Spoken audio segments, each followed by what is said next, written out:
আসসালামু আলাইকুম, কেমন আছেন সবাই? আশা করছি ভালো আছেন। আরব আমিরাতের ভিসার সর্বশেষ আপডেট নিউজে আপনাদের সবাইকে স্বাগতম।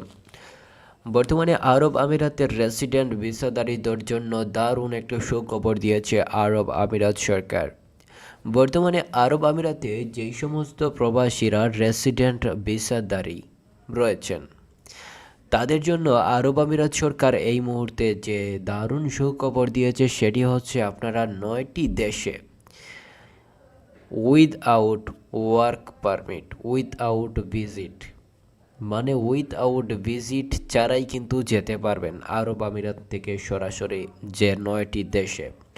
তবে কোন কোন দেশে যাওয়া যাবে সেটা এই মুহূর্তে আরব আমিরাত সরকার সেটা ঘোষণা করেনি। ঘোষণা করার সাথে সাথে আপনাদেরকে জানিয়ে দেবো যে এই চ্যানেলটি সাবস্ক্রাইব করে রাখবেন।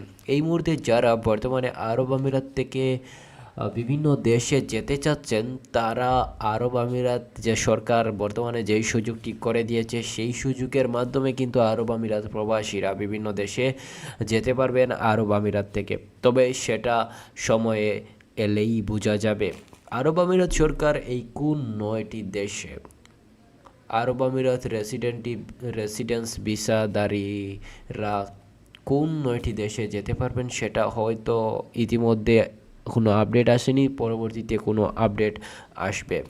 তবে বর্তমানে বাংলাদেশ থেকে যারা আরব আমিরাতে এই মুহূর্তে যেতে চাচ্ছেন তারা এই মুহূর্তে কোনো যাওয়ার সুযোগ পাচ্ছেন না, কেননা এই মুহূর্তে বর্তমানে আরব আমিরাতের ভিজিট ভিসাও বন্ধ রয়েছে, অর্থাৎ ভিজিট ভিসায় ও বর্তমানে বাংলাদেশ থেকে সরাসরি যাওয়া যাচ্ছে না।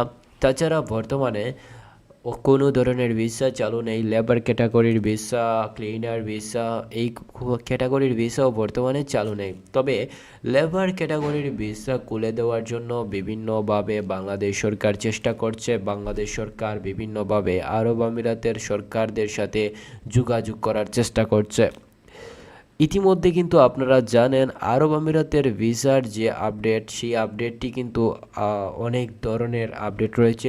সেই আপডেটগুলোর মধ্যে সবচেয়ে গুরুত্বপূর্ণ আপডেটটি হচ্ছে বর্তমানে আরব আমিরাতে যারা ভিজিট ভিসায় আগে যেতে পারতেন সহজেই, এটা কিন্তু খুব কঠিন হয়ে গিয়েছে।